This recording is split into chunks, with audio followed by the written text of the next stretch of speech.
Hey everyone, welcome back to the channel.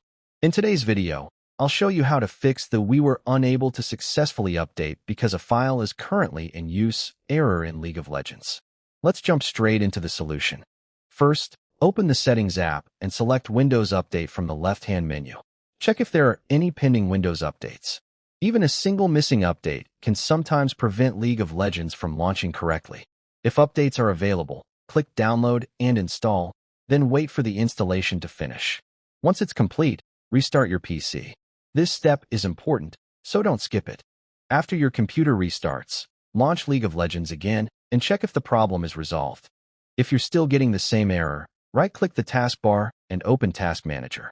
In the search box, type Riot and end every Riot or League of Legends related process by right-clicking each one and selecting End Task.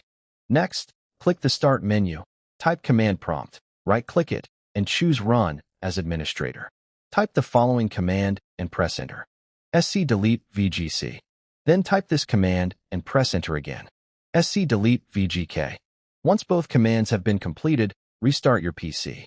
After restarting, open this PC, go to your C drive, then Program Files, and locate the Riot Vanguard folder. Right-click the folder and delete it. If Windows won't let you delete it, make sure you've restarted your PC first. Now, launch the Riot Client and sign into your account. Open League of Legends, then click Update. The client will automatically reinstall Riot Vanguard. When the installation is complete, you'll be asked to restart your computer one more time.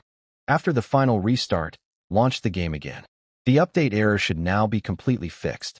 If this guide helped you, don't forget to leave a like, subscribe to the channel, and turn on notifications so you never miss future tutorials. Thanks for watching, and I'll see you in the next video.